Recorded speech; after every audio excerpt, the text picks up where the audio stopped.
সূরা ফাতিহা 7 বার পরে পানিতে ফু দিয়ে বাড়ির চারপাশে পানি ছিটিয়ে দিলে কি হয় জানলে আপনি অবাক হয়ে যাবেন।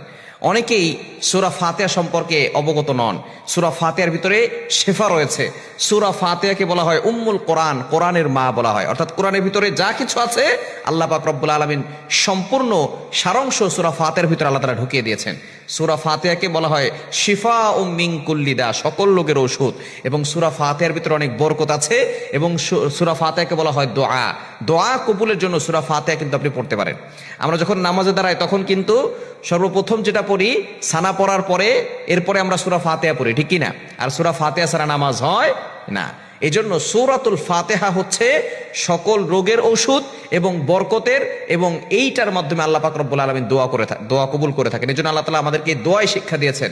আলহামদুলিল্লাহি রাব্বিল আলামিন, all praise is due to Allah, সমস্ত প্রশংসা আল্লাহর জন্য। আর রহমানির রহিম, he is the most merciful, তিনি হচ্ছেন রহমান, তিনি হচ্ছেন দয়াময়, তিনি হচ্ছেন দয়ালু।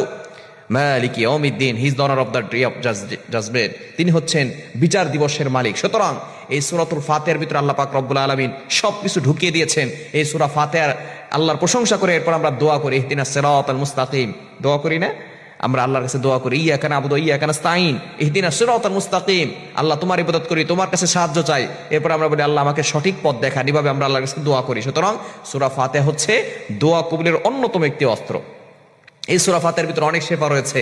সূরা ফাতিহা 7 বার পরে কোনো ব্যক্তি যদি পানিতে ফু দিয়ে ওই পানিটা খায়, যত বড় ধরনের রোগ হোক না কেন আল্লাহ পাক রব্বুল আলামিন তাকে শিফা দান করবেন। ইয়াকিনের সাথে, বিশ্বাসের সাথে যদি আমল করতে পারেন অবশ্যই আল্লাহ তাআলা শিফা দান করবেন। হ্যাঁ, যদি বড় সমস্যা হয়ে যায় আপনি ডক্টর দেখাবেন, এরপরে দোয়াও লাগবে, দাওয়াও লাগবে। এখন কোনো ব্যক্তি যদি সূরাতুল ফাতিহা 7 বার পরে পানিতে ফু দেয়, ওই পানিটা যদি ঘরের চারপাশে ছিটিয়ে দেয় আল্লাহ পাক রব্বুল আলামিন ওই ঘরের ভিতরে বরকত দান করবেন। এবং ওই ঘরের ভিতরে আল্লাহ পাক রব্বুল আলামিন অসুস্থতার নিয়ামত দিবেন না, আল্লাহ পাক রব্বুল আলামিন সুস্থতার নিয়ামত দান করবেন। কোনো ঘরের ভিতরে যদি কেউ অসুস্থ হয়ে যায় তাহলে কিন্তু আস্তে আস্তে সকলের মন ভেঙে যায়। দেখবেন অনেকে ব্ল্যাক ম্যাজিক করে, জাদুটোনা করে, কুফরি কালাম করে। ঘরের যে মেইন অর্থাৎ সন্তানদের মাকে দেখা যাচ্ছে অনেক সময় ব্ল্যাক ম্যাজিক করে, কুফরি কালাম করে। আর মা যদি অসুস্থ হয়ে যায় ওই ঘরটা একেবারে ধ্বংসের দ্বার প্রান্তে চলে যায়। মা সুস্থ থাকলে মা রান্না বান্না করে, সন্তানদের দেখাশোনা করে, তাদেরকে স্কুলে পাঠায় অথবা মাদ্রাসায় পাঠায়, স্বামীর দেখাশোনা করে।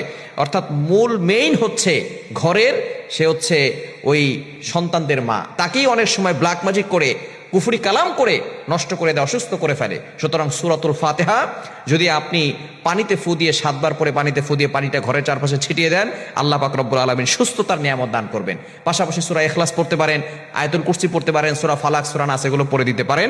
তবে সূরা ফাতিহার ভিতরে কিন্তু শিফা রয়েছে, এটা আল্লাহ তাআলা নবী সাল্লাল্লাহু আলাইহি ওয়াসাল্লামের মাধ্যমে নিজে জানিয়ে দিয়েছেন। সূরাতুল ফাতিহা শিফাউম মিন কুল্লি দা, সকল রোগের ঔষধ।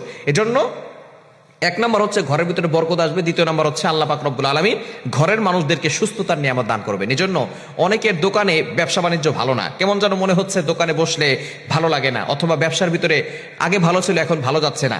আপনি এই সূরাতুল ফাতিহা পাশাপাশি সূরা ইখলাস, সূরা ফালাক, সূরা নাস এবং আয়াতুল কুরসি এটা পড়ে, সূরা ফাতিহা অবশ্যই 7 বার পড়বেন, পড়ে পানিতে ফু দিয়ে ওই পানিটা আপনার দোকানের চারপাশে ছিটিয়ে দিবেন, ঘরের চারপাশে ছিটিয়ে দিবেন।